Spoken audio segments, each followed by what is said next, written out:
Welcome to the Curling for Change podcast. My name is Wil Robertson, and I will be your host for this limited series, brought to you by Curling Canada and sponsored by the World Curling Federation. Without further ado, let's get right into today's discussion. Hello, everyone, and welcome to another episode of the Curling for Change podcast series.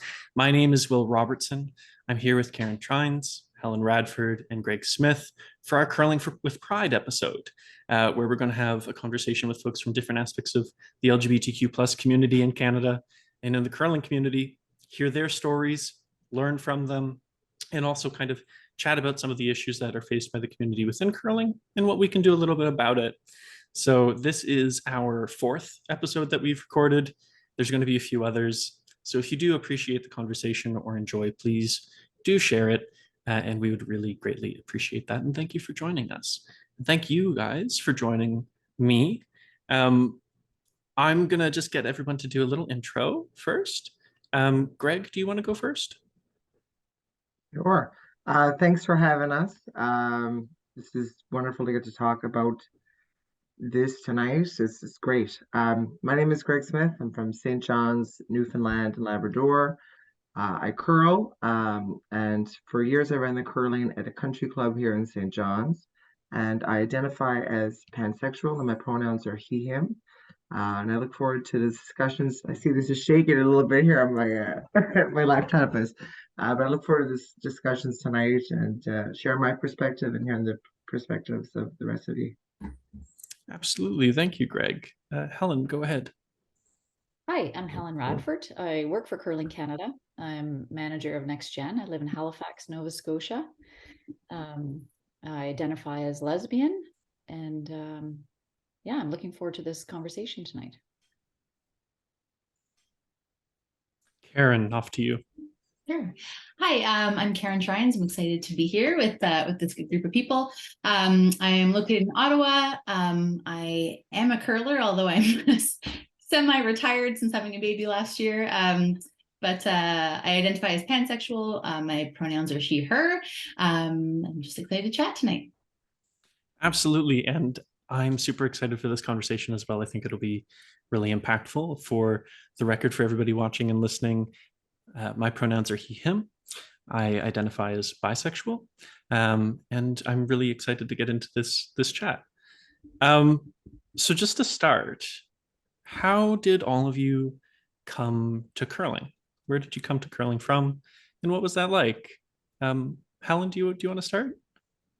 Sure. I always played lots of sports growing up and didn't know anything about curling, but my sister was involved. And so she did really well in curling, and she's the one who got me started. And I was about 15, 16 when I started curling. All right. Karen, how did you come to curling? I was 5, so I didn't have much of a say in it, I don't think. It was just kind of a random, my friend across the street was going to an open house at a curling club, at the City View Curling Club in Ottawa. Asked if I wanted to join. His parents asked if I wanted to join. So I went, and I never stopped. It's been, I don't want to age myself now, but I guess you can say it's been 31 years since I started curling. I think he quit when we were maybe 10 or 12, but I just kept on going. Fair enough, and you definitely didn't age yourself, okay? Right there. We do the math. No, I'm not counting. I'm really bad at math, Karen. Perfect, excellent. That's great. Greg, how did you come to curling? So I have no family connection in Newfoundland. That's like every competitive curler has a family connection to curling, but I don't. So my dad played semi-pro soccer in the 70s. I played soccer growing up, but my grandfather called me back in 2003. Kathy Cunningham from here was in the Scott final, but I watched the semi-final and then I watched the final. And then, Newfoundlanders, we're our own breed, right? So we're super patriotic. So we're like, oh, well, if she can do it, we should try it. So I went to an open house at the Remax Center, the St. John's Curling Club, and now I'm here. So the rest is history. But it's a great sport, and I think it's one of those sports where you try it, no matter what your connection is to it, you just want to keep doing it, no matter if it's competitive or recreational. It's just too much fun. It's funny to meet another person, Greg, who doesn't have a family connection, because everyone's always like, oh, well, your parents must have curled. I'm like, they started curling, Exactly. you know, after I did it for about 10 years, and my brothers did too, but like it was random for me. It was just kind of, yeah. Exactly. Cool. It's true though. It's Yeah, super most true. people come from like their families of curling for generations and stuff. So anyway. Yeah. No, we had a really good conversation in one of our other podcasts about like first generation curlers and the need to kind of make sure that More of those. that we have more of them, but we also have the supports in place in our clubs to welcome them and keep them, Yeah. right? Because for people who have the kind of parental or family connection to curling, you may feel more welcome in the space, but for those who don't, it might be a little trickier to kind of, you know, get into a curling club and then feel safe there. So that was an interesting conversation in our BIPOC curlers changing the face of curling conversation. So um so I'm always really interested when I meet people who are in the LGBTQ plus community in curling to know when the sport, which has been such a safe space for me, but also a really important space for me, intersected with your journey of identifying, if I can speak English, self-identity, sexuality, like when those kind of intersected for you, but also like how the curling community reacted to you or welcomed you. Karen, do you want to start?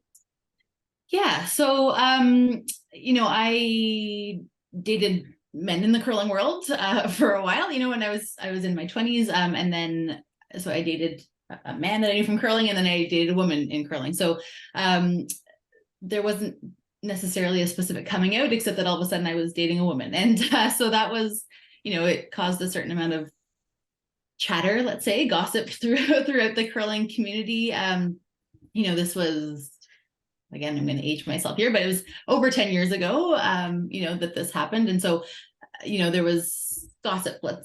You know, I mean, I think that happens no matter what. It's a small community. People start dating new people, and it's always going to be, there's always talk around it. But obviously that was a bit of a surprise for a lot of people. And so there was a lot of chatter. I honestly consider myself very lucky in terms of the acceptance of me into this community.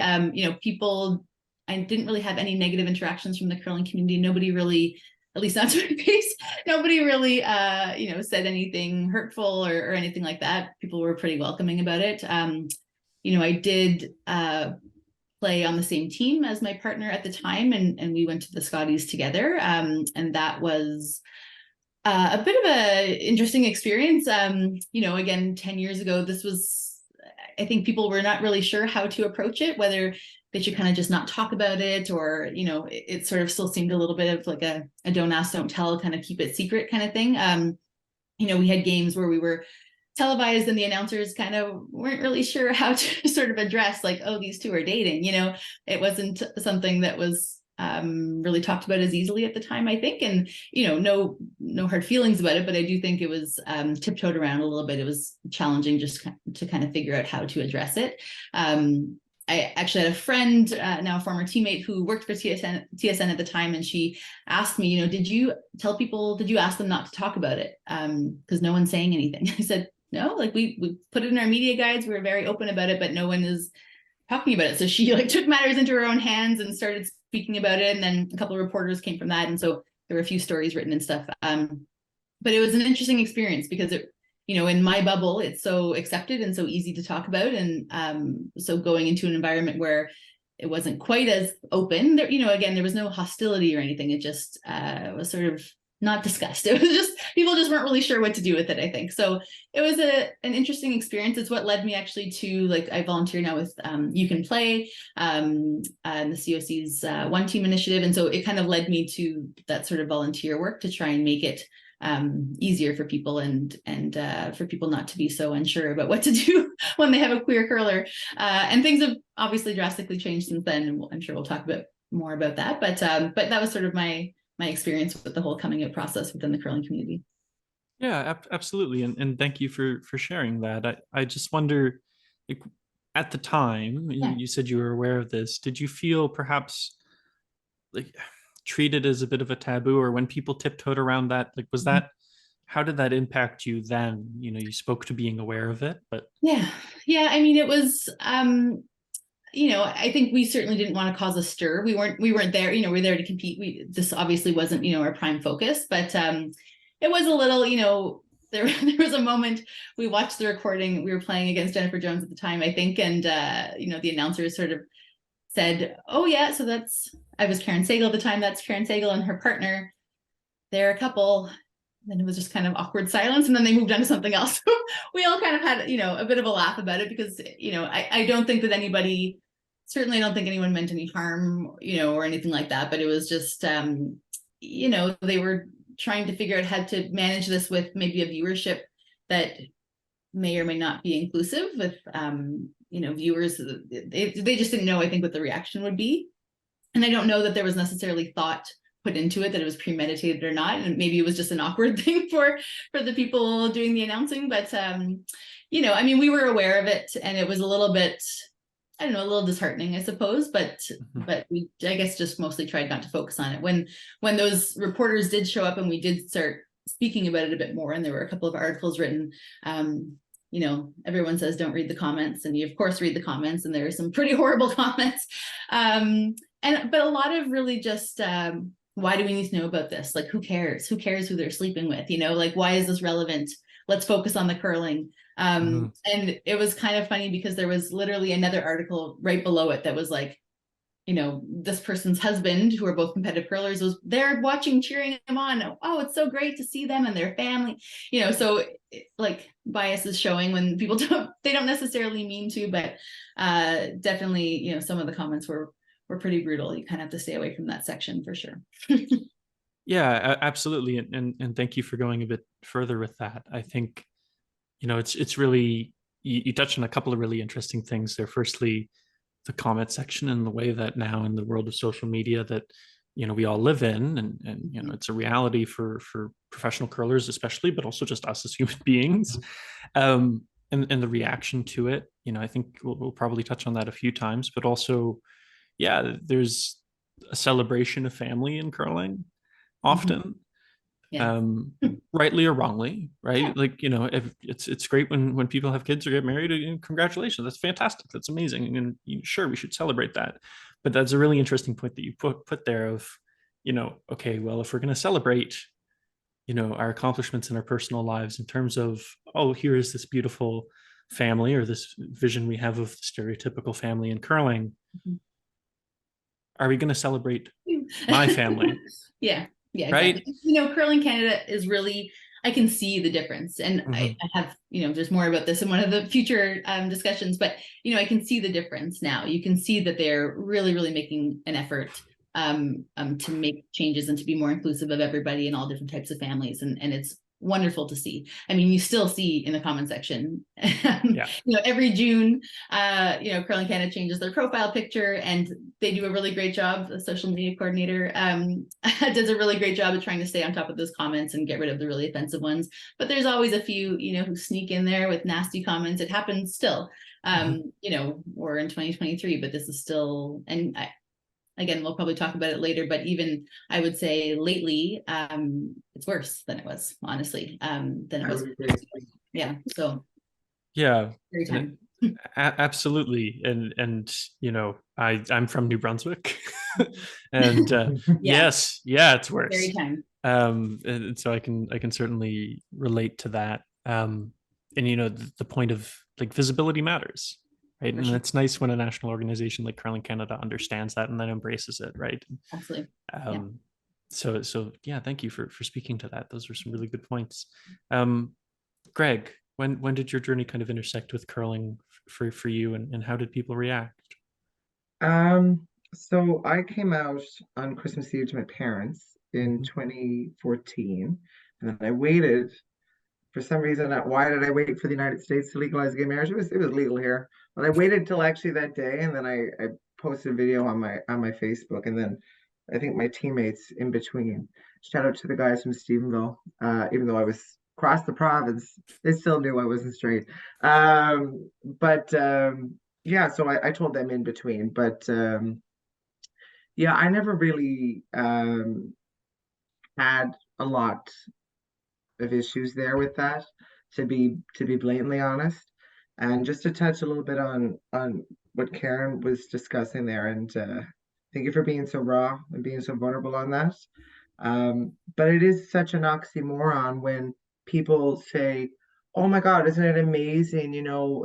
Curling with, wife and husband curling is so amazing, and there's their kids and all that." And that is wonderful, but it's kind of strange then when the narrative is when they see a not straight couple and they say, "Oh, well, we don't need to know that. Like, Who keep cares that." who they're sleeping with? Why is this relevant? Yeah.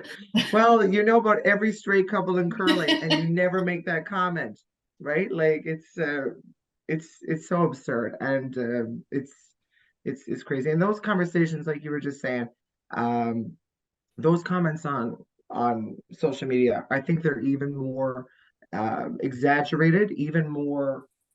I would say almost frequent or disgusting now than ever. For some reason, in a more divisive world, that these people feel that their argument has a little bit more weight, which really it has zero. But for some reason, what is the Dunning-Kruger effect or whatever? Is it where they think it's something like that. They think they're smart or something. They're not.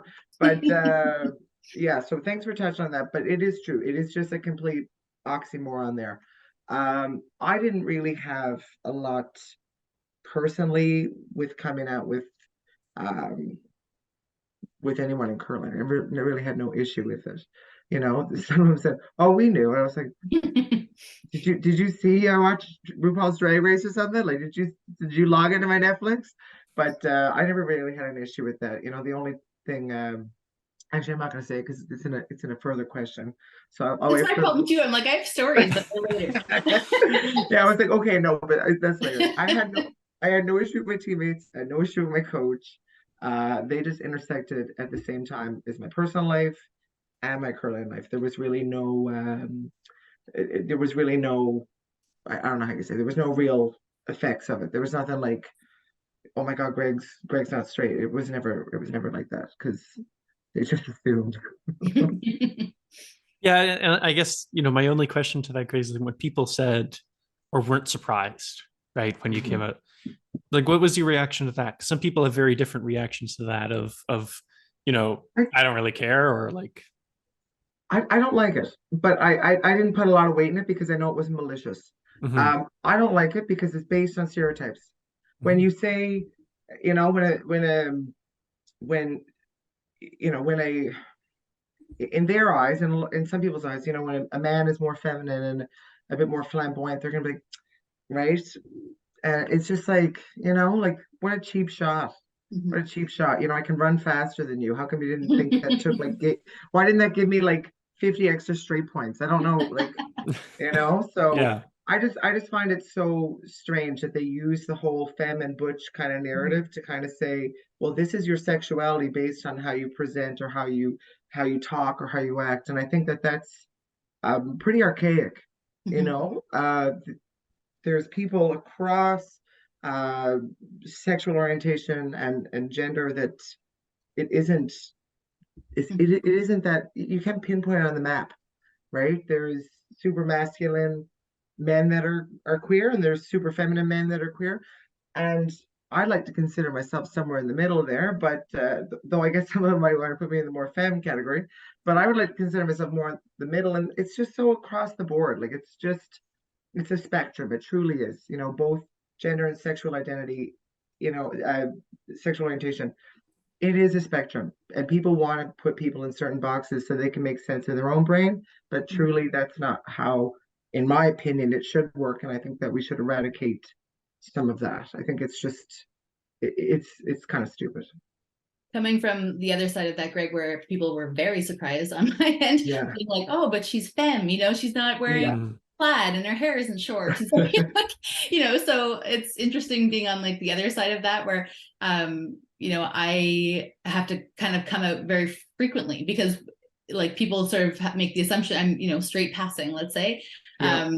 And so people tend to make assumptions. Someone will say, "Oh, where's your husband?" Like that's just kind of assumed. And so it sort of causes me to have to repeatedly come out.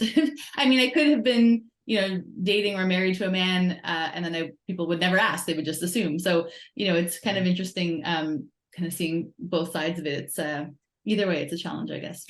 No, 100%. It is so strange how our society just automatically defaults Yeah, they want to someone to box be and put you in. big When time. I dated a man, like I said, and then I dated a woman, and we Mhm. split up, and people were like, so who's she gonna like? Was that a phase? If she dates a man, then we know it's a phase next. If she dates a woman next, then she's a lesbian. Like there's no, it can't be like everyone's just trying to figure out what box I fit in, And Yeah. I was joking about how I'm just going to show up at the curling club with like 2 people and just really mess with their heads. Yeah. Just to challenge it, right?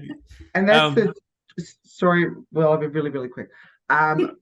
We're actually a part of the 1%, according to a poll, Karen, that we're part of Wow. the 1% in the whole country being pansexual. But that's the Wow. whole thing about not being, being in our community and not being gay or lesbian and being somewhere kind of in between, is that people think that whatever relationship that you have at that current time is a reflection of your sexual orientation, which isn't. Right. It really isn't. I'm attracted to men, I'm attracted to women, I'm attracted to people across different genders and attracted to them as a person, not their gender.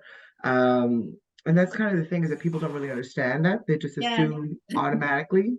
It's so funny. I had this I'm sorry, I'm like, we're commentating the conversation here. Sorry. We'll call after, Karen. Yeah. I can stop. We'll talk about it another Sure, time. sure. What I would say to that as well is, like, it comes back to this kind of normative thinking in terms of relationships and what we expect, and the stereotype that comes into that, and people kind of defaulting to it. And one of the reasons why these conversations are really important is to try and break into that line of thinking and break that barrier a little. And similar to when our kind of lives intersect, and kind of break the barrier into sport. And kind of on that, Helen, how did your journey kind of interact with curling eventually? Well, I think for me, I'm 55, so social media, 30 years ago was non-existent. So, there's no comment section or something to that effect. So, and I'm a little bit more of a private person, and so I wouldn't necessarily just come out and, hey, I got something to tell you. It's more, you get to know people, and then you find out, who's your partner, and like Karen, I get that too, and is your husband on the account? And no, so sometimes it's just more of a correction, I find, than anything else. And I really haven't had any negative stories to tell about it, because it's been more of just sort of who I'm around, and nobody has had any issue with it whatsoever. And so I found the curling community was quite open and easy about it. Like, it was a non-question. It was more like, talk about your partner as opposed to who is your partner. Mm-hmm. Like, for instance, I had my daughter through IVF, which is a whole different way of having kids. And yeah, no issue whatsoever. My issue was actually teaching. I was a teacher at the time and dealing with the school board and things like that. So for me, it was never an issue in sport. Yeah. So, thank you, Helen. And for those who may not know, do you want to just explain the acronym firstly you used, but also what that means just generally in terms of having kids? Some people may not know, or some people may not have understood. Sure. So yes, this world is made of a million acronyms. So IVF is in vitro fertilization.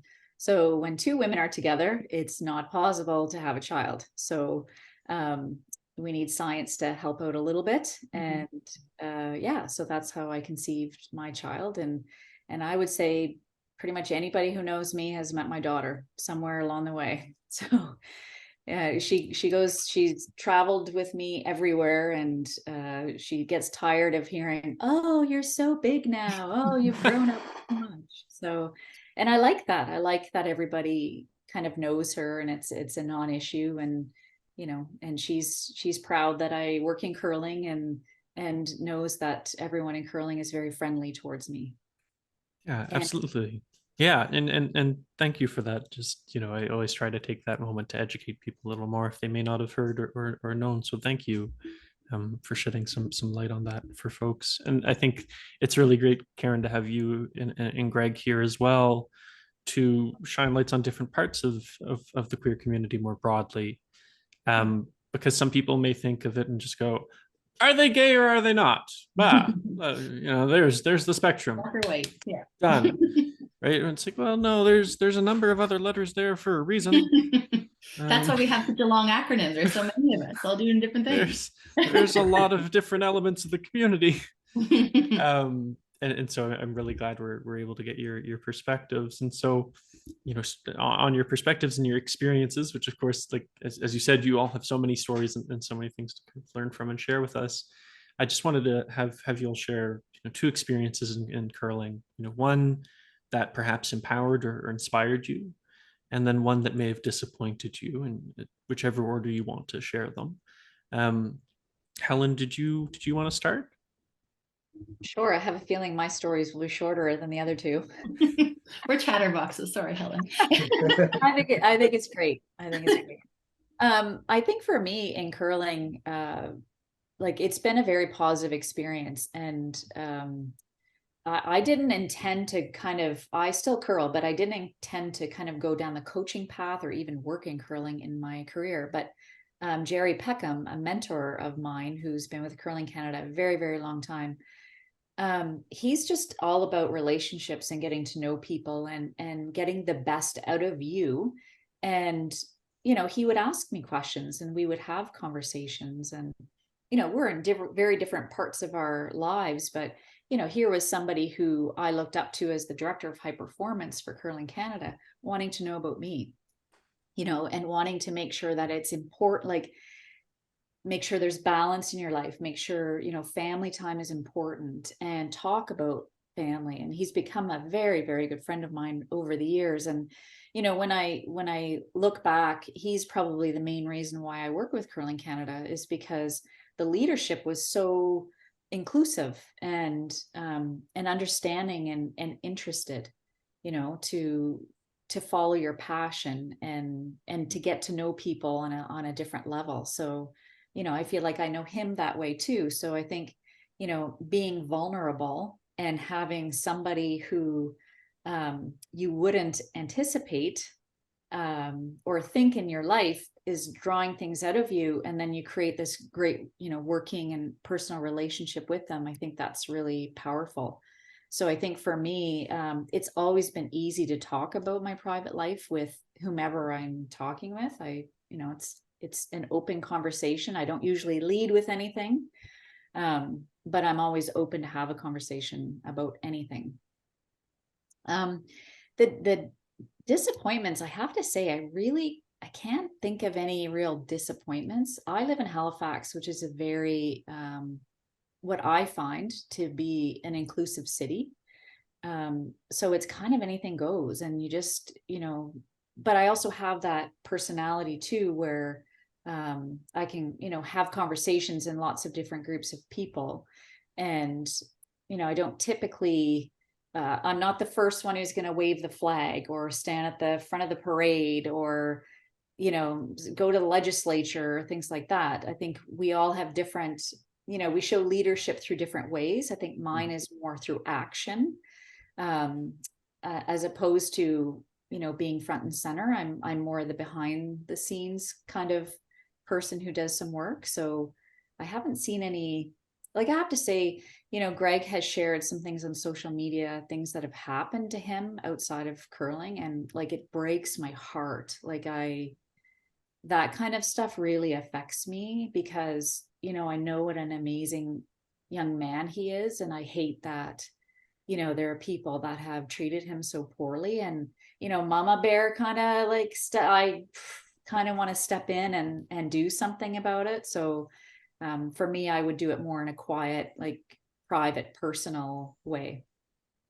Yeah, and I think it's important to recognize, some of us are much more bold in our action and public in our action, and that's perfectly valid and powerful in its own right. But also that behind the scenes action can be very, important, significant in its own right. And I think, Helen, to your credit, there are a lot of young curlers who've come through junior curling and Curling Canada, and not just next gen, but the whole system. I've spoken to many of them in this podcast series who are going on to do amazing things in their personal life, not just their curling life. And particularly young members of the LGBTQ community who are coming through curling. And so, I had a bit of a conversation with Darren Allen on this, and I was maybe wondering what your thought would be is, for coaches who may be trying to empower youth that they're working with, or trying to be kind of the best ally or mentor for them, are there any tips that you would have, or suggestions or lessons you would have for them to maybe be aware that, you might have someone on your team who, is on a journey of their own self-identity and struggling, and maybe some ways of how to help them as a person, but also in that role? Yeah, well, I actually work on a committee for the transgender and non-binary inclusion policy. So I've worked on that committee, and basically we work on 3 pillars. So we work on safety, fairness, and inclusion.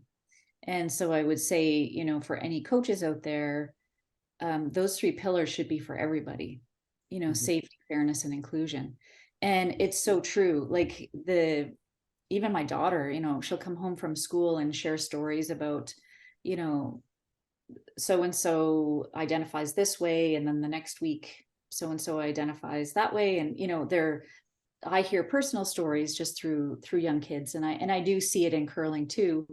And I think the key is just keep having conversations, keep them talking. You don't have to ask them any direct questions, but just make them feel comfortable and safe. And, at some point in time, they might end up sharing a little bit more about their story, and try not to make judgments of like girlfriend, boyfriend. Leave it more open-ended, just, who do you enjoy spending time with? A question like that would be better than, do you have a girlfriend? Do you have a boyfriend? And just, as the coach, showing that you're open to any type of conversation. You don't know where it's going to go. And you also don't know how that young person's feeling inside. They might not feel comfortable. They might not feel safe. They might not feel vulnerable. And then there's that whole trust piece. Mm-hmm. Because if somebody shares really personal information with you, and then you tell somebody else, and that gets out, they'll never speak to you. Like you've ruined sort of that trust bond. And I've had a number of coaches call me to say confidentially, mm-hmm. obviously, and say, I have an athlete who is really questioning where they identify, and what do I do? And I'll say, let them follow their own journey, because in our events, we let them self-identify. So we're not going to ask anybody any questions. So if somebody wants to enter a U18 provincial competition on the male side, great. We're not going to ask any questions, but that's where you're choosing to play with your teammates there. Go for it. So as a coach, just leave that open-ended. And in competition, it's hard because there is a male side and there is a female side. So at some point in time, when you get into competition, for instance, like our U21, it goes to a world event. So we don't control the rules at the world level. But for us at Curling Canada, any event that we have, we want them to feel comfortable to enter the event that they feel the most comfortable. And their teammates obviously need to mm-hmm. understand that's where their comfort is as an athlete, and the coach. And so if you can kind of wrap your arms around them and say, we've got you, it's wherever you're the most comfortable, we love you, we want you part of our sport, let's figure this out together.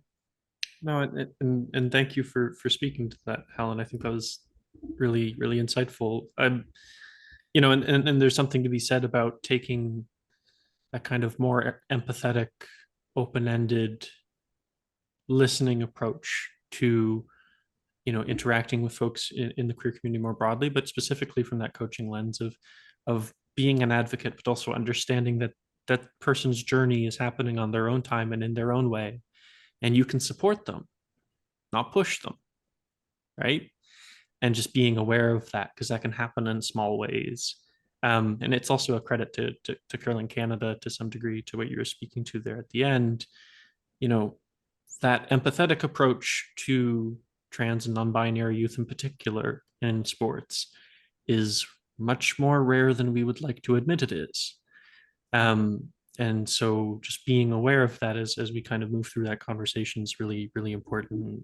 Credit to you, but also the others at Curling Canada who have allowed that to be the way that has operated and will continue to do so. So thank you, firstly, and a credit to the organization. You did mention how you have reacted or seen some of Greg's experiences that he's shared very bravely on his platforms and social media. I think many people have seen them. I've seen plenty of them, but I've known Greg for a long time, so they've impacted me that way. So Greg, did you want to speak to your experiences?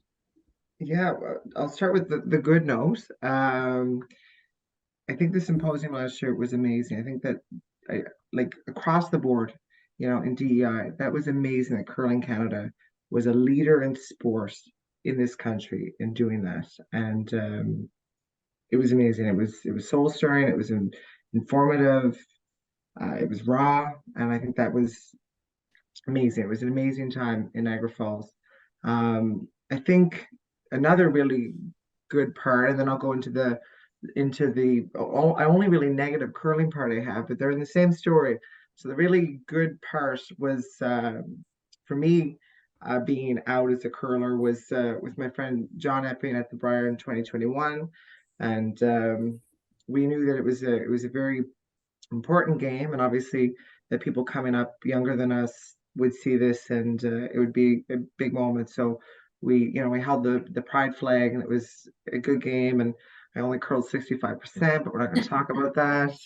But no, it was a really good moment with a good friend, and I was so grateful that we had that opportunity and that platform to do that and to talk to the media and that afterwards. To kind of go into on the same lens there, that it was really wonderful and it was great. I'm going to go into the same lens, and when it really wasn't, it was the really negative comments online. And 100%, as Karen alluded to earlier, everyone says don't look at them, but you do, right? You can't not, right? So whatever I post, and sometimes I post about political issues, and I'm like, okay, I'm ready. I just had a coffee. So whatever it is, I'm ready to look at the comments. So everyone says, don't do it, Greg. And I'm like, that's okay. That's okay. I'm good. So I looked at the comments and just was floored. The kind of crazy part is when we talk about our country at this moment, I think that we're more divided than ever in the saddest way. We're coming so far, we're making a lot of strides and a lot of progress, but we're getting really divided, and people who have very hateful views are feeling franchised with those, and they're connecting with other people in those kind of groups, which is absurd in 2023. But some of them, hit a little bit of a core to me when they started throwing the Bible at me. And not a lot of people know, but I'm actually a person of faith, and I'm a Christian. And a fun fact, when I graduated high school, it didn't happen, but I was going to be a Baptist pastor. I know, crazy. You would never think this right now, but I was going to be. So when I saw, that thrown at me as for being a queer man, I was just like, and I had to kind of work through that myself my whole life. And I'm, luckily for me, I have a very accepting and open church family, and they're lovely. But to kind of see that thrown at me was kind of like going back into a part of my life that was really dark. So that was really, really hard. And also seeing that, it wasn't even just that either. It was obviously, there was the level of using someone's faith as a weapon, but there was also people using the narrative that by being a queer man, that you're less of a man. So it was, or the other lens that Karen was talking about when you were at the Scotties was, do we need to know this? Like, do we do like, that was actually probably the nicest one, was the do we need to know this? Right? The other ones were just so brutal and just so vile. So those were really, that's the only really negative thing that I have um, from curling, but it never came from curlers. I mean, maybe behind my back, I said before in an interview, I said, maybe, someone was like, I can't believe I lost to that queen, but I never heard it. I never heard it, but I'm sure they might have thought it, right? How do we lose to someone with that delivery who watches RuPaul's Drag Race all the time, right? Like maybe they thought that, but I might have been underestimated, but never anything to my face from curlers, just those kind of social media things. As Helen said, and I got this on my own. You don't need to fly up and take care of me, but I appreciate it so much. But yeah, I've had some outside of curling. I've had some really, truly awful experiences. And see, my mother isn't going to watch this because my mother isn't very tech savvy. Even when I was in Calgary and I didn't even tell a ton of people in my network, I was heading back to my hotel and I went down a street that was the wrong street. So this is like 2 weeks ago. And you can rent these scooters in different cities. And a group of guys came up to me in their early 20s. And I was just walking, trying to navigate back to my hotel. And I was on a street of a commercial district there, not my hotel street, but there was nothing open. So I had like no resources, anybody whatsoever. And these guys said, gay is being a choice. Sorry, being gay is a choice. I was like, I just turned my shoulder. I didn't even utter any words because I was, I was just like, what is going on? Then they came back probably about a foot or two away from me on the scooters, a group of 5 guys, early 20s, and I said the F word and not the one that ends in a K. So they said that to me a few times and some other disgusting things. And they kind of circled the block. So I had to actually call 911 on my vacation for the police to come and pick me up so I could get an escort back to my hotel because I thought I was going to get the crap beat out of me. So that was 2 weeks ago, and that's 2023. But there's a plethora of experiences that I've had for just existing. St. John's is luckily a very colorful city, as anyone knows, but I've experienced a ton of hate here from one time physical and had my jaw broken for existing, and then times where then people just said things to me that were just vile. So and that's my mother calling now, so I'm not going to tell her this. I don't want to upset her. Sorry, Mom. But it is truly the last point I have on this is it is not a utopia for queer people, no matter. And I know that my experiences are as a cis white male, so I can only imagine people in our gender diverse and trans communities, what they're facing and what they face every single day. Because it is absolutely vile. And for the people that think, oh, well, why are you waving your flag around come June month? Well, it is because that our lives are still at risk. It's because that our existence, no matter who we are in the community, is questioned and people don't think it's valid. It's because they think it's a choice. We still have so much work to go. And sadly, sometimes I really feel like there's parts of our country and parts of our world that are stepping back. New Brunswick, your home, Will, it's so disgusting what's happening there. And, kudos to anybody, that voted against that. I think it's just absurd that that's even happening in this country. But you don't have to look further than the United States either. So even in countries that are supposed to be leaders for human rights, we are really getting failed. Like we're getting a big F, and it's a travesty. And I think that there's so much work to go. That's why, standing up for us and us standing up and being visible is more important now than ever before. Yeah, and absolutely, and thank you for speaking to that, and for, as you put it earlier, being raw in that way, Greg. I think it's really important, but also impactful and powerful for people to hear that reality and your lived experience. For those who may not have seen it when these things have happened, because you have been very open about it on social media, to your credit, and very powerfully so. And I think, one of the things we have to learn from this as well is that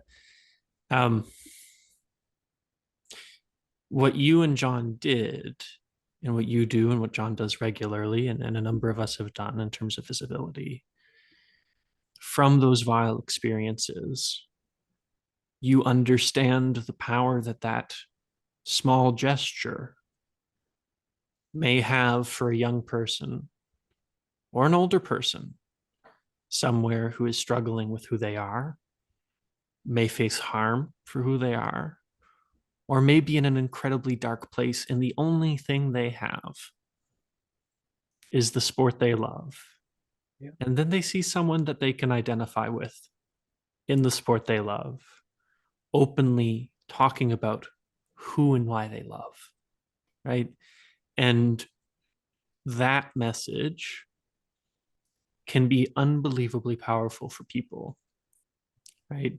Because it cracks that mirror of loneliness, of fear, of division, to show someone that there is a pathway where you can be true to who you are in a safe and loving environment. For many who, as you rightly said, Greg, due to privilege or other things, may not have that position in their life. And so, the moments like that you and John shared, but also with some of the activism that you've done on social media as well, is truly important for exactly that reason. And that's why, as I think you articulated at the beginning as well, is, it's really disappointing when people question why that matters, right? As we said earlier, we'll talk about a cisgender heterosexual family and celebrate it. But the moment we talk about other types of families or our own, suddenly that's wrong. And we're suddenly pressing something upon someone. It's an agenda. Yeah. No, it's not an agenda. It's who they are and who they love. And just because that's different to you doesn't mean you get to treat them differently, right? And so thank you for speaking to that. And I think that's really important. And I think, as Helen said earlier, anytime we see these things happening in real time in your life, and when you share them, it does strike a really personal chord. I feel that pain. I live in Ottawa, and I've seen everything happening in my home province of New Brunswick, and it has been an incredibly emotionally exhausting time. An unbelievably emotionally exhausting time. And for those who may not know the situation, I won't get into it here, but I encourage you to do your research on what's been going on in New Brunswick with an issue called Policy 713, and I would highly recommend you look into that. Karen. Mm-hmm. Yeah, I mean, transitioning from that. Yeah. I also would say that, like, my experiences within the curling community have been generally very positive ones, and finding really disappointing experiences, thankfully there weren't a ton to choose from. I do think it's important, what Greg was mentioning there, like our experiences. I mean, I don't know all of you on the call all that well, but I'll speak for myself. Like, again, I'm a cis white person. Again, I'm straight passing, so my experiences are not the experience of a person of color, of an Indigenous person, of a trans person, like all of these other experiences that are so valid and so important. And kudos to you for guys for putting this call together. But you can kind of see there's 4, at least white, as far as I can tell, white faces on this call, right? 4 cis faces on this call. And that in itself is a little bit telling, that we don't have a lot of those voices participating in things like this, and we need to continue to work on that. So that's, a little bit of a caveat to say that, yes, a lot of us here are saying, we have great experiences in curling, but we don't know what those other experiences are, because we're not hearing them as much. So that's, I think, an important thing that we need to keep in mind going forward. But all that to say, yeah, my experiences have been pretty positive. I kind of go back to that first Scotties experience as sort of a big one, because it was kind of the first time I was sort of, I'm far from a professional curler these days, and that was kind of the first time I had any kind of spotlight on me, and especially one where I was speaking about my private life. Like Helen mentioned, I'm not exactly a person who was outwardly talking about my personal life all that much at the time. I was dating a woman. That was it. There was not really, I wasn't having conversations with people about that, or really speaking very candidly about how I identified or anything like that. So it was sort of the first experience I had in that. And so one particular piece stands out, which is at the end of the Scotties, there's always a montage of all the shots through it. The focus of that year's montage was relationships at the Scotties. There were people who were cousins on different teams. There were coaches who were parents. There were, people in the audience who were watching their partners. There was nothing about two people who were living together in a 5-year relationship playing on the same team. And again, I don't know if there was thought put into it or not. And I don't, it is what it is. At the time, it was the way things were, I guess. But it was interesting. And, I noticed it, and I didn't want to be the one to say anything. I kind of just left it. And actually someone else, a guy named Simon, who some of you probably know, posted something on his Facebook saying, does anyone else find it strange that there's like a couple on a team and there was a whole thing on relationships with the Scotties and they weren't mentioned? Like, isn't that weird? And I actually found that, as much as that's kind of my example of disappointment, it also was great for someone else to notice it and point it out. We're going to talk a little bit more about what allies can do and stuff, but one of the big things is, like, we don't always want to be waving the flag. We don't always want to be fighting for this. It is, like you said, it is exhausting right now. The world feels like it's going backwards. It feels like our rights are more at risk than ever, and it's exhausting. And it's great when someone who is not part of the community, but who's an ally, voices that for us, and we don't constantly have to be the one saying something. So, it was a disappointing situation. And again, I think that times have changed pretty significantly, but I think it was kind of the first time that the folks at TSN and Curling Canada, who do great things now, I just want to say that, I don't mean to be like, getting anyone in trouble or anything, but I think people just didn't really know what to do with it at the time. And so, so that was, it was tough. Definitely. It made me feel a little bit like, is it like, should I be keeping this more secret? Like, we're not talking about this. Don't ask, don't tell. It felt really like, why does this have to be kind of hidden away when all these other relationships are being highlighted? So that was, I think, probably the most disappointing experience in curling.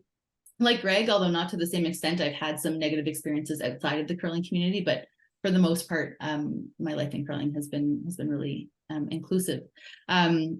In terms of a really positive experience, Greg, I was really glad to hear you say that the game between you and John was a highlight for you, because that's actually what I wanted to say, was that I think, I don't know, what year was that? Was that 2021? 2021.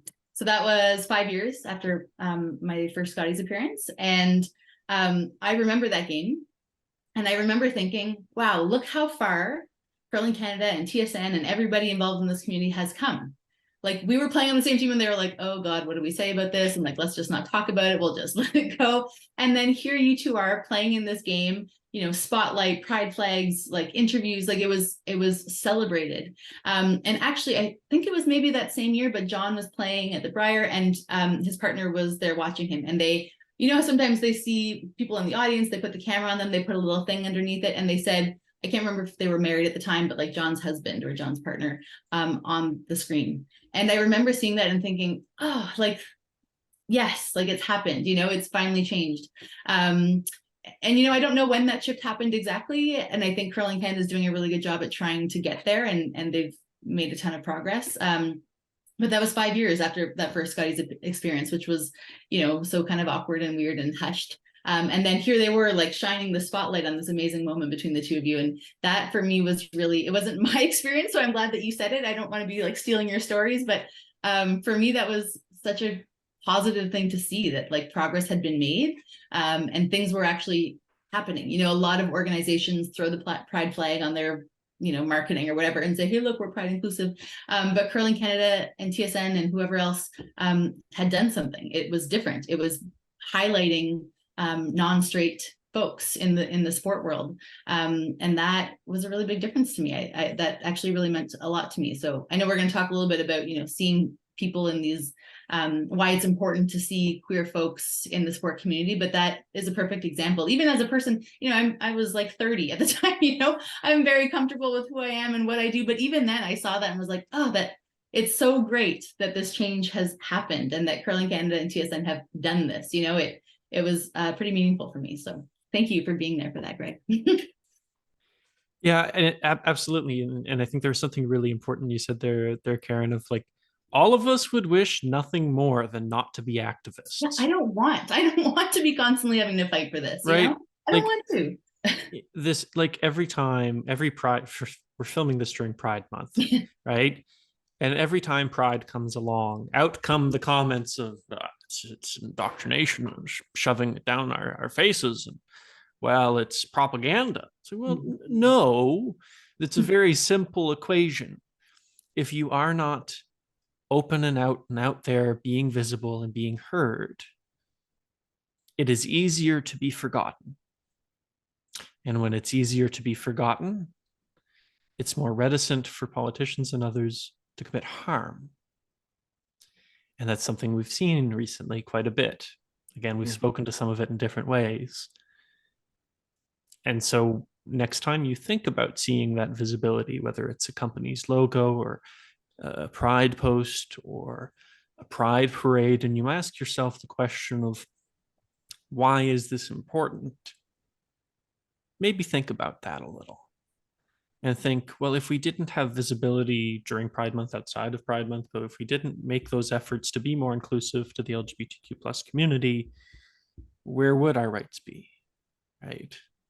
They certainly didn't come out of by a lot of people just sitting around and waiting. They came from decades of advocacy and harm and pain. And for the record, largely from people of color within the community, for the record, right? Trans women of color too. Particularly. Right. And so it's important that we acknowledge that. And I think, sometimes people also forget that Pride Month is also a historical recognition of that fight. It's not just, all right, everybody, dig out your flag, put it on the balcony. So I just wanted to take a second to recognize that. And that leads into, as you alluded, Karen, our next question, which is, why is it important for the curling community to take steps to be more inclusive of 2S LGBTQIA plus folks? Helen, did you want to start this one? Sure. I think, for all of us, diversity is good for all of us. And it's healthy for, I've heard a couple of different speakers say, wouldn't it be nice if a curling club looked like the shopping mall? You open the door and it's just everybody. It's public is welcome. Everybody's there. Some people are with family. Some people are with friends. Doesn't matter how you self-identify. Doesn't matter what culture you're from. It doesn't matter. You can go to the shopping mall. So wouldn't it be great for the curling club doors to be like that, where just you're welcome. Everybody's here. And we want to see everybody there, because that's how we all learn and become more empathetic and compassionate for others, is by hearing their stories and networking and getting to know them better. And so I think, one of the things with curling is, it's called you have to have a membership, or it's a curling club. And, is that something, can I just go in there and try it? So I think curling clubs are really trying hard to, right now they're in a real financial struggle for a lot of different reasons. So they've got to make it work, but they're trying to make it as welcoming as possible too. And I think, for a lot of things, policy is a driver. And so different curling clubs have different policies. And so you're going to have some that are more welcoming than others, but it really only takes one person to kind of start that conversation and keep that going.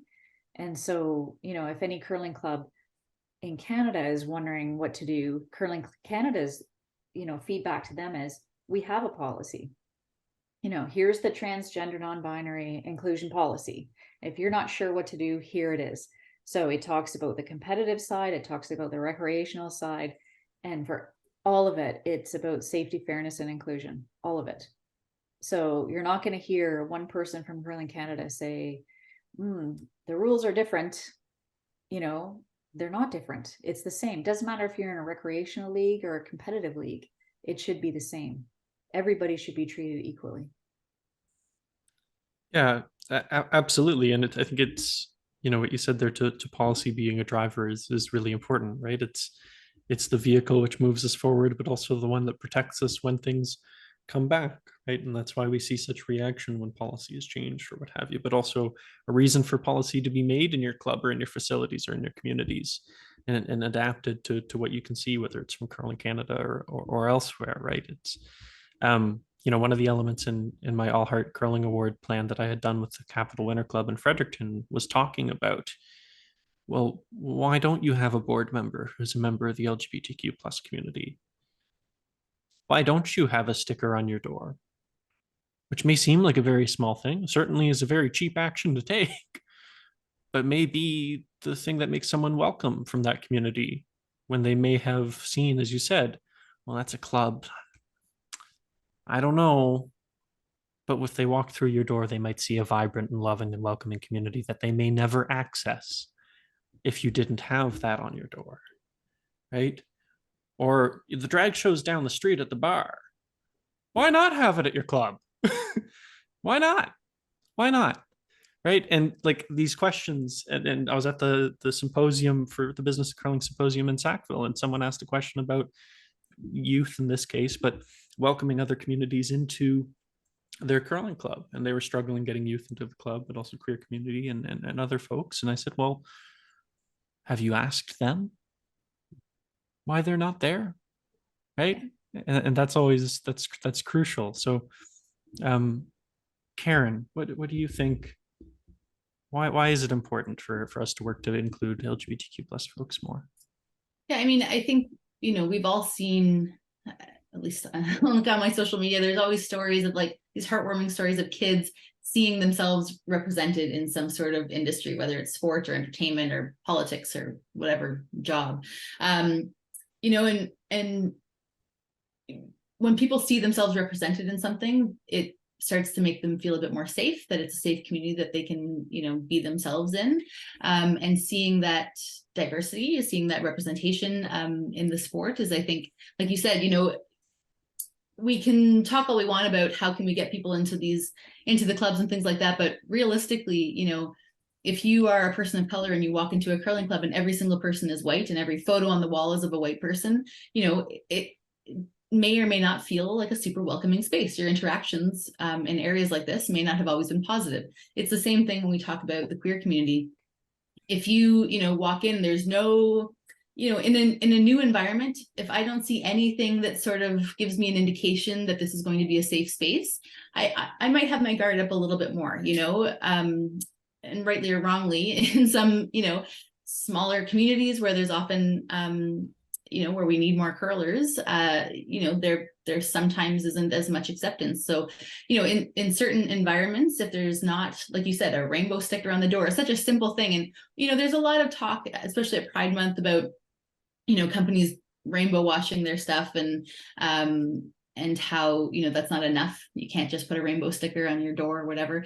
And that's true. You have to do more than that. Absolutely. But something as simple as that, even just changing your logo, during Pride Month, that at least tells me that you are wanting to do something about it. Assuming you're not just doing it to make money off of the community, that's a whole different thing. But, at least if you've got a sticker on your door, if you've changed your logo, at least that tells me like, okay, we're attempting. We know we're going to get some social media comments that are going to be negative, but we're going to do it anyway because it's important that we start to show people that we're accepting. So, I think there are small things that can be done to make sure that people feel welcome. Like you said, something as simple as a rainbow sticker on the door tells me, at least when I walk into a place, that somebody in here is making an effort to tell me that I'm safe here.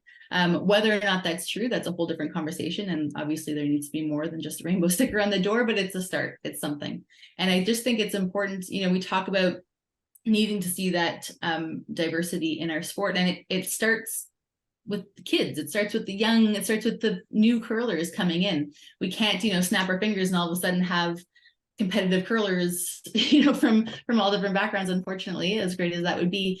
So we have to start with the people who are just coming to curling and making sure that there's a difference in that group of people that is starting, that everybody feels welcome and that we can welcome, new people into this environment that we love so much. Absolutely. Very, very well said, Karen. Thank you. Greg, why is it important? I agree so much with what was said previously, and especially on the sticker. So I think I talked about it at the symposium last year, but the Child Youth Advocate of Newfoundland Labrador on schools and public facilities and recreational buildings. They have a rainbow flag on the sides, and in the middle it says everyone is welcome and included here. And I called them, and I said we need them. So I think there was 100 at Ballyhaley, even though there's no curling at Ballyhaley anymore. But I hope they still kept them up, or they still got them somewhere.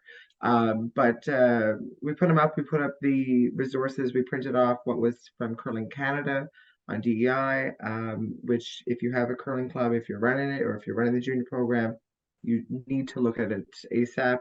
But yeah, I think it's so important, because if we want people to stay with this sport, 100% what Karen said, they need to see themselves represented. For me, in a different lens, I come from a more underprivileged socioeconomic background, and I was the poor kid in the country club. So I felt like, I stuck out there. However, luckily there was a little bit of talent, so I stuck with it. But the same thing for the queer kid, the same thing for someone of a different ethnicity or gender identity. By not seeing somebody like yourself there, and you feel like you are way out of place and there is nothing that makes you feel welcome, it is a really tough time, entering the door, but it's a really tough time going back into that door again.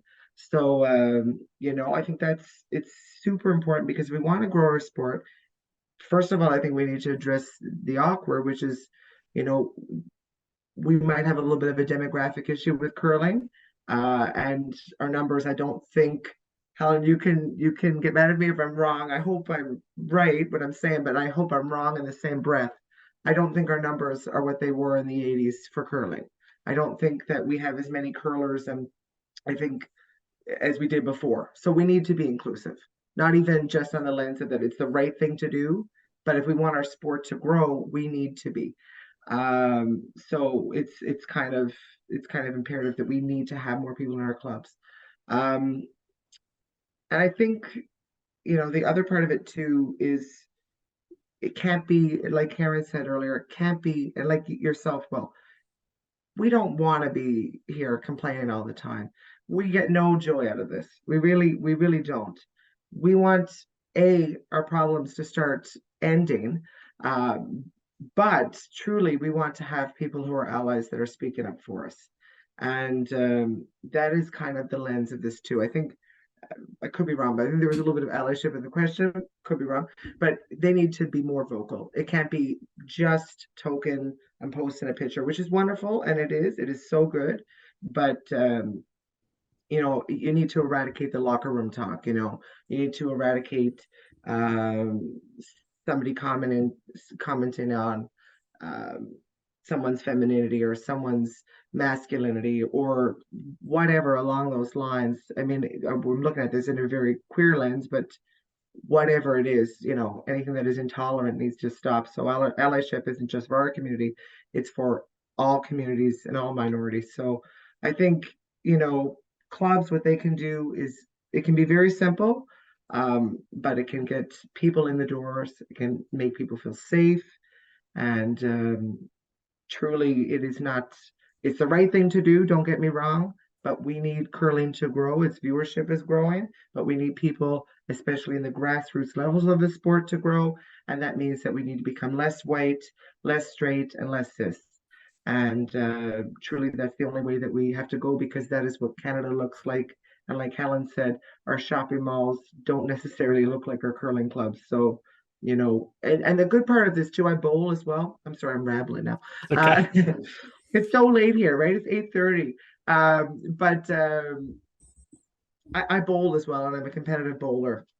And if we have a democratic, we have that too.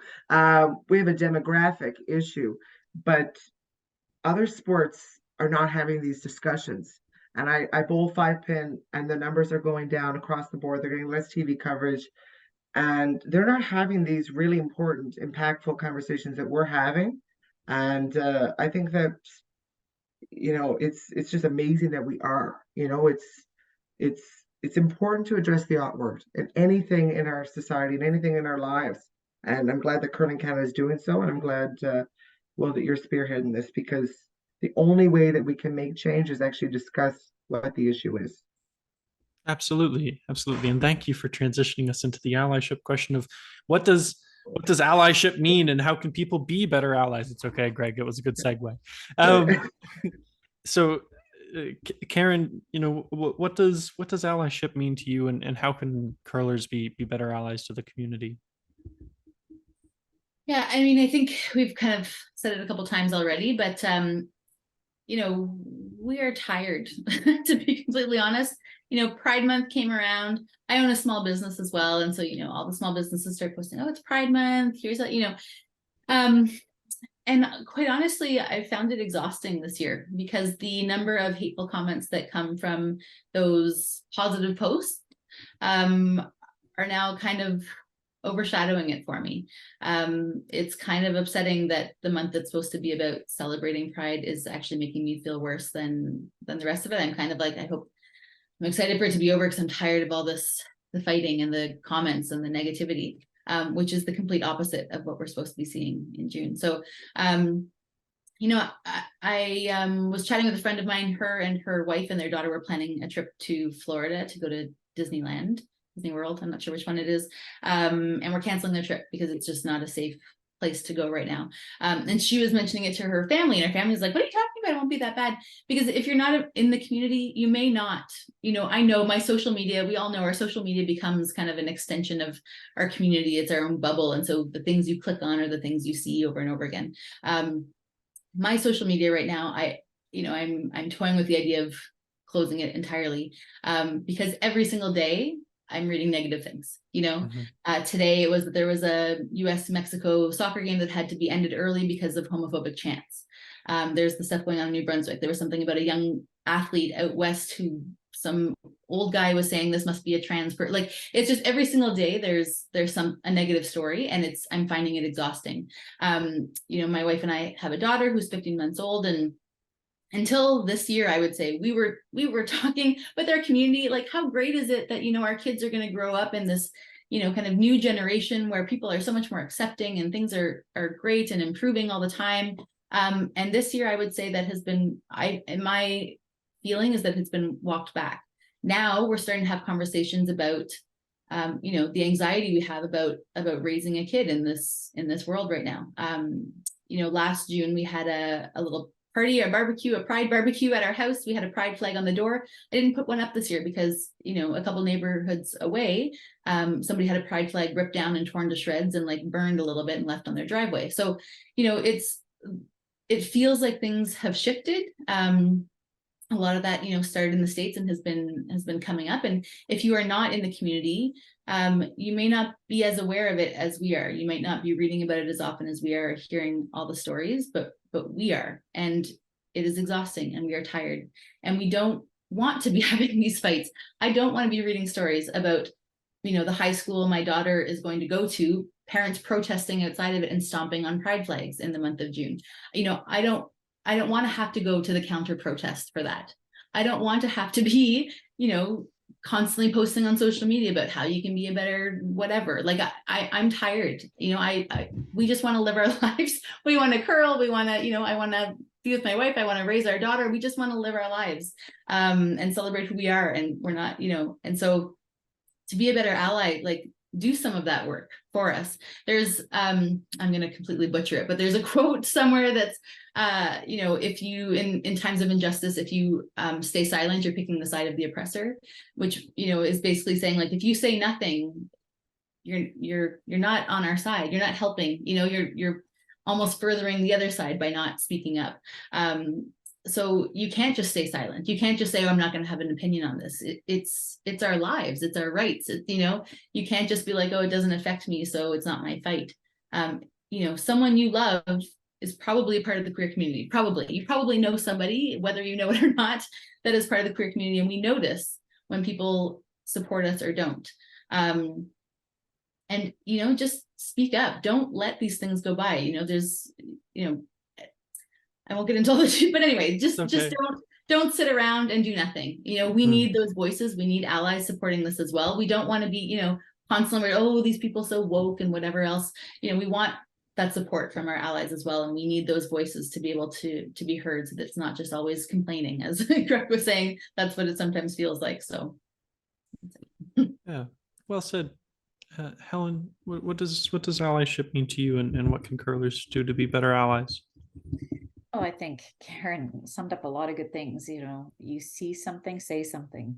You know, it is about standing up, and it is about just being part of any community, all communities, not just, you know, none of us identify in one community. We identify in a lot of different ways in our own lives. And I think the key is to just, you know, keep the action towards inclusiveness and kindness towards one another. And actually, I don't read the news a lot anymore, because it's kind of depressing to read the news. And I'm not a huge social media person, and I think that saves me from, you know, not being so exposed to all kinds of stories. Like, the only time I've seen TikTok or is when my daughter like will share a funny video with me or something. But man, there's a lot of stuff out there that just consumes people. And I think the hard part is, you know, we're trying to work against a lot of things instead of working towards a lot of things. So yeah, I think just take action in whatever way you can is kind of key, whether you're in a leadership role or not. Just being inclusive.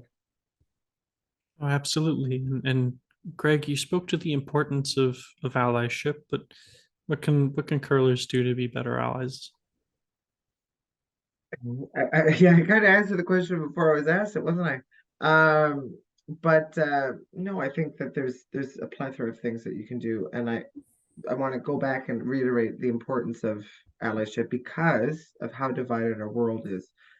Give you just a quick example here in St. John's, and a shout out to Sarah Worthman with the NL Queer Research Initiative. We had a counter protest at Confederation Building, which is the legislature here in St. John's. And I wasn't here, I was in Calgary. But it was a counter protest because they were talking about safe and caring inclusive schools and just some very bigoted, far right opinions on that. And we outnumbered them 400-4. So that's pretty good as a counter protest. So I'm really grateful to be from a place like St. John's in Newfoundland, Labrador, but certainly, you know, it's not like that across the country. It's not like that around even the Western world. But yeah, so go to something like that. That's an example I wanted to make was, okay, well, you agree that it's bigoted what they're getting on with and what they're saying, but all you're going to do is share it on Facebook, and you're not going to attend though you had the day off and your best friend is gay, or your brother is you know, or your brother is, or your sister, or you know, someone's non-binary that's super close to you. So why would you not attend if you have the ability to attend, and it is basically about the human rights of someone that's dear and near to you? Then attend, come out and support. And it could be, you know, if you can attend, something as simple as sharing. It isn't, you know, it isn't necessarily performative or, you know, anything like that. It is important to do that as well. As a curler or as any athlete, speak out against locker room talk. It happens a lot more than you think. I could be wrong. It might be a little bit more on the male side than the female side of the sport, um, which is sad, but speak out against it. You know, if your teammate is gay and someone's making a comment in the locker room and you're not going to talk about that and you're not going to address it, or you're not going to, as we'd say in Newfoundland, tell them where to go and how to get there. I guess we all say that in a way, but if you're not going to say that or you're not going to educate them, then you're not standing up for your queer teammate. You know, like I can only imagine if someone was saying something about me, uh, and I have no issue speaking up for myself whatsoever. But if I heard someone say something about me in a locker room that didn't know me and it was homophobic, and my whole team heard it, and I consider myself really, really close friends with my whole team, and no one said anything, you know, I think I would be incredibly hurt by that.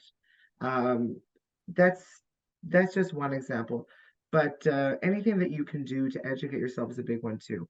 I know that some people think that they know, but they don't necessarily know. So as exhausting and depressing as it can be, for our straight cis allies, educate yourself on what's happening around the world. That our existence is illegal and punishable by death in a plethora of countries around the world. That this isn't 2023 in every country in this globe, right? So educate yourself on that and know the importance of it, because it is human rights, and when we're talking about human rights, let's never forget how far we've came, but still there's people that want to crawl us back in. So I think education is key, speaking up is key, showing up is key. And if you can't show up, then make sure you share and make sure that you're there for people that you love and care about, because it's going to be a hard pill to swallow if we find out that you didn't stand up for us when you had the opportunity to do so. Mm. Yeah, absolutely, Greg, and thank you for speaking to that. I think I've definitely resonated with that a bit. And I've been doing a lot of, I've been doing a lot of Not in advocacy. curling though. No, I had good totally. teammates. I'm not calling out any teammates. They were great. Absolutely. And I think I've been really lucky to have some really great teammates. I've had a slur used on the sheet beside me one time when I was curling, and my teammates acted very quickly to support me in that way, as did my coach, thankfully. But even as you mentioned, recently, it twofold as an Atlantic Canadian in the queer community, but also in the Ottawa bubble, where people often forget that things exist east of Quebec. Just saying. I'm born and raised in Ottawa, so I understand what you're saying. I know where right. I understand.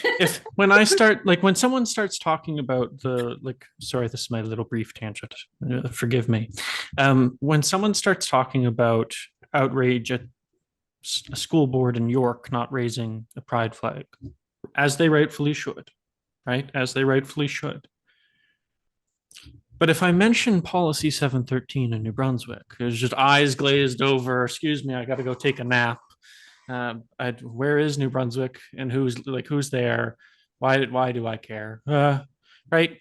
And I remember at the time when this happened, because the whole fiasco in New Brunswick occurred shortly after the York Catholic District School Board voted not to raise the pride flag.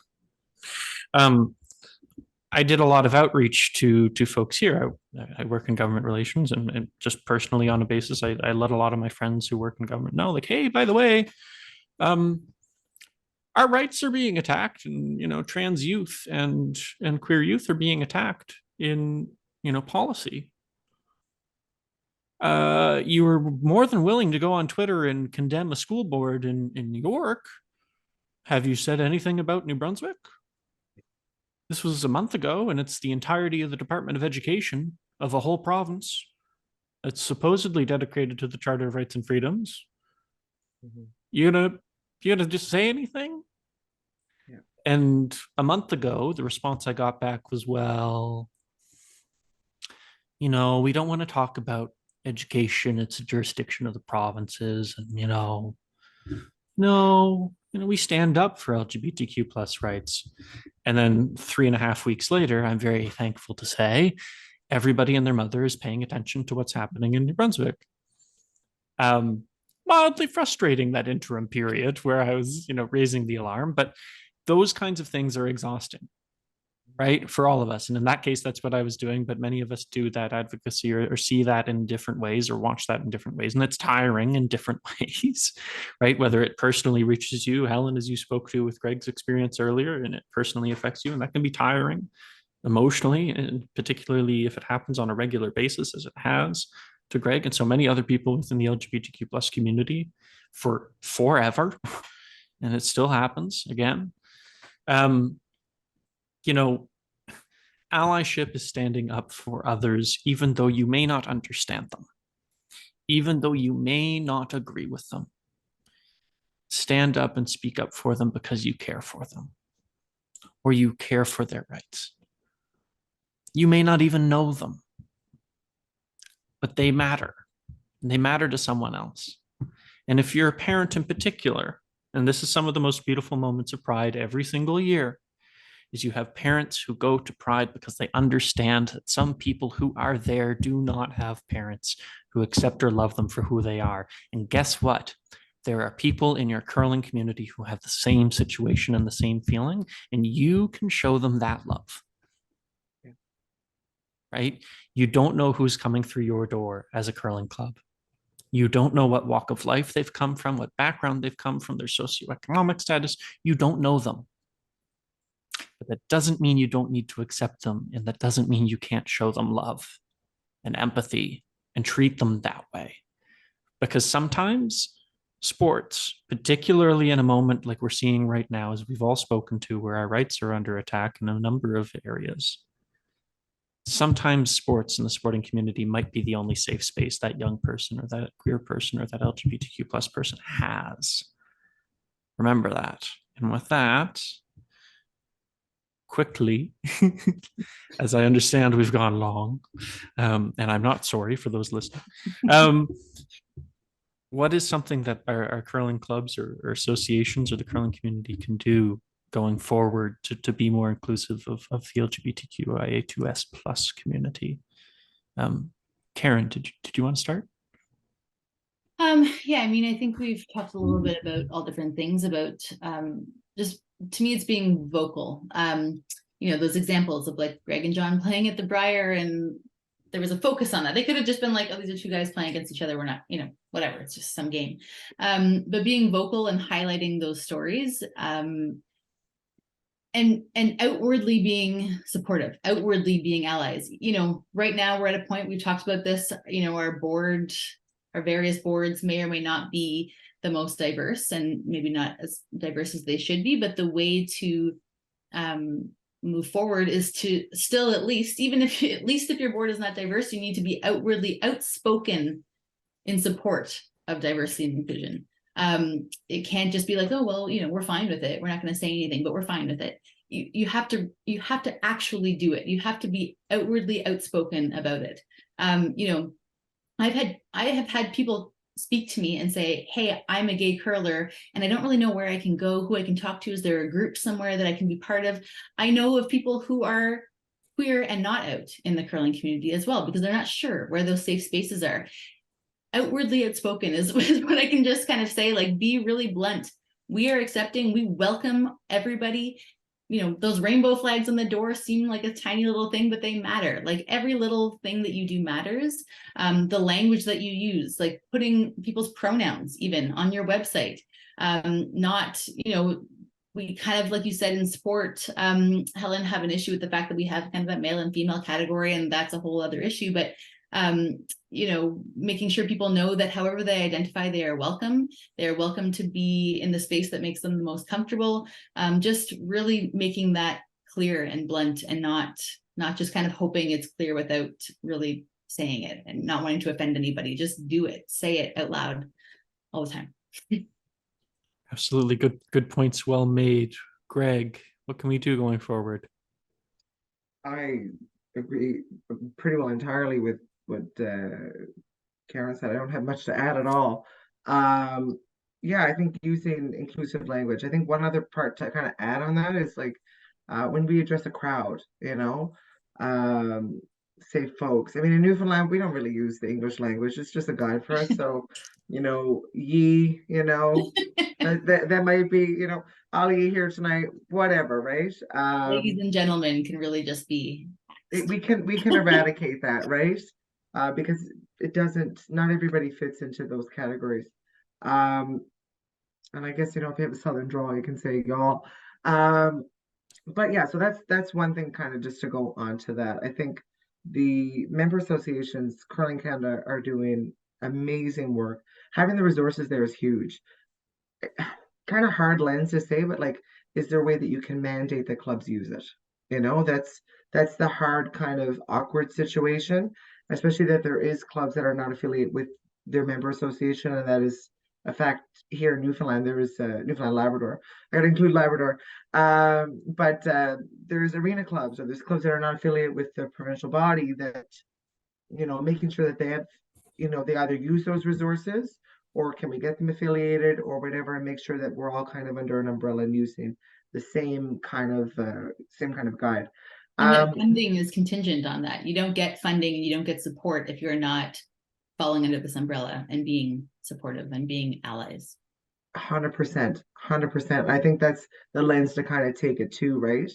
Um, yeah, your boards are another big one, making sure that your boards represent what your community looks like. But first of all, the issue before that is that you're not just going to have people in their first year of curling join the board, not necessarily. So there is going to be a transition period there where people need to feel comfortable in the space and then encouraged to get onto a board, then encouraged to get onto your provincial body, and etc. So, making sure that it is more diverse as your membership is important right off the go. And then after, making those steps necessary to make them comfortable in a more leadership position.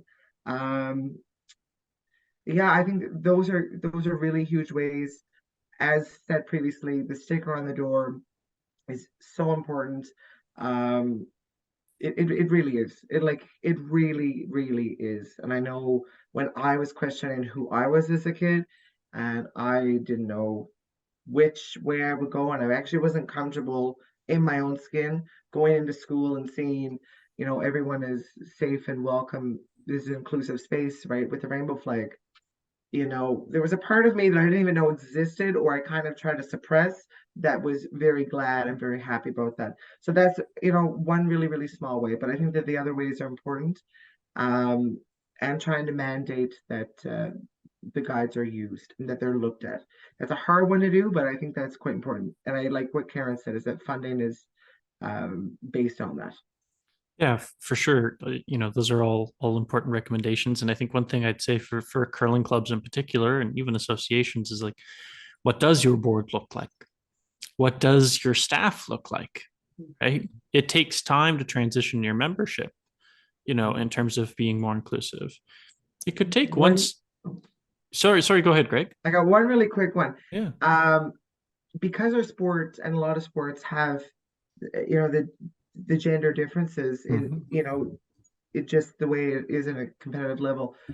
I think that another way too, if you have the opportunity as a club, or if you can, I think that having a gender neutral bathroom is huge. I think if you have bathrooms that are whatever way you can make people that are not male or female cis comfortable, do so. I think that's one and thing. Really, like in a lot of cases in recreational curling, like, does it need to be men's and women's curling? You know what I mean? Like, it doesn't. Does it need, even in mixed, in mixed doubles, we're talking about like does it have to be a man and a woman? Like, you know what I mean? Think about that. Especially, we're competitive, it's one thing, but when you're talking about recreational curling, do you have to divide it based on that? Like, does it really matter? No. So don't, I totally agree. So in the doubles league here, at Ballyhaley last year and before, if 2 men or 2 women want to play, I didn't care.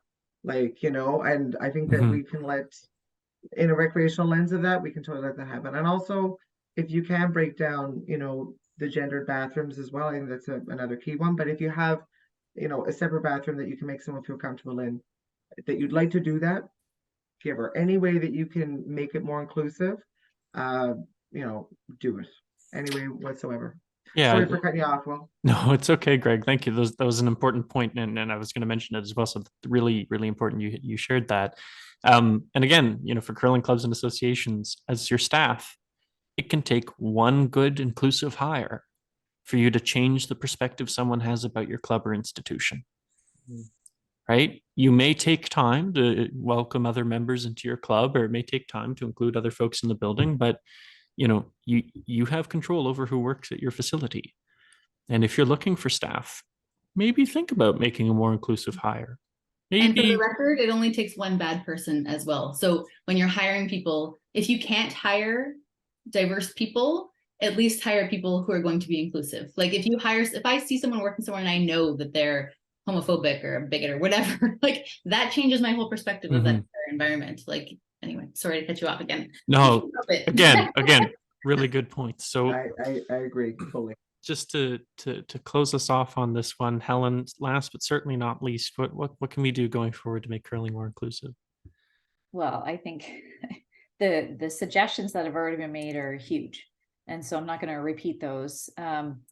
One thing I would love to see change is for people to stop when they welcome a group or sees people say, "Hey guys," drives me crazy. So you could have a curling coach talk to 4 girls And that curling coach, male or female, starts the practice and says, okay, guys, you ready? Here we go. So, to Greg's point of saying folks or y'all or everyone, or, just acknowledging the group as opposed to putting a gender or some specific identity towards it, make it a little bit more general as you welcome whoever is there. There's a curling club in Canada that was trying to figure out how to get the Indigenous community into the curling club. And so they spent time trying to figure it out. And then somebody said, well, we don't know what to do. Like this, we're not part of this community. So they worked with the Indigenous community, brought them to the curling club numerous times, and had them say, what would you like to see here? What would make you feel welcome when you walk into this curling club? And so what they did is the Indigenous community started putting some of their like their art and just different things that connected them. And what they did is they started holding meetings there. So they didn't go there to curl. They used it for their community. Why do we don't need to make everybody go on the ice. That's just one part of being inclusive. So that's another thing that clubs could do. And like, I was just at the Pride Nationals here in Halifax. That's a moneymaker. Like, Mayflower Curling Club did a fabulous job. It's in St. John's next year. That is a money maker. So from a business side, like, clubs need to look at, they're going to bring in a lot of money off the bar and off the, from food and ice rental and all that kind of stuff. And it's fun. Our community is a fun community. And so I think, there's no shortage getting volunteers, because they know when they volunteer at the Pride events, they're going to have fun, whether they're part of the community or not. I think that's a key piece too. If there's any community ever in the history of humanity that has known how to throw a party, it is the LGBTQ plus community. We know how to have a good time. And so, Pride Nationals is one of those that's huge. My only lesson coming out of that as well is, like, if you're looking to do these kinds of things, like, someone asked me at one of the symposiums, like, should we have a Pride League? Sure, absolutely. But don't ask me, ask your community. If that's going to be something that welcomes them, then yes, sure, go for it. Don't call it the Gay Curling League, please. I've seen that a few times. Please don't, because you've already excluded the vast majority of the community by just calling it one of those things. So just think about this, like, in the inclusive language that some of us have spoken to and some of those other pieces. But as Helen rightly said, we know how to have a good time. We know how to have fun. This has been fun, and really important and really impactful. And thank you, Karen, Greg, and Helen, for joining me for this conversation and trusting me and having this conversation with all of you that I'm sure is going to be very important for people listening and watching at home. If you have had fun with us, please do share this video, or wherever you're listening to this podcast, do share the podcast with other folks, and try and get some more visibility to these issues in curling, but also outside in your own life. This might be an entry that someone has to learning about this subject and this discussion in a more casual kind of discussion. This podcast is made possible by Curling Canada. I'm really grateful to have the privilege to be able to host this, but thank you to them for allowing me to do so and for publishing it and providing myself, but all of these wonderful folks as well, with a platform to speak to these issues, firstly. Secondly, thank you to the World Curling Federation for sponsoring and funding this as well. Without them, we wouldn't be able to do this. And thank you for sharing your time with us. I'm Wil Robertson. This has been the Curling for Change podcast on Curling with Pride. Happy Pride, but also take care.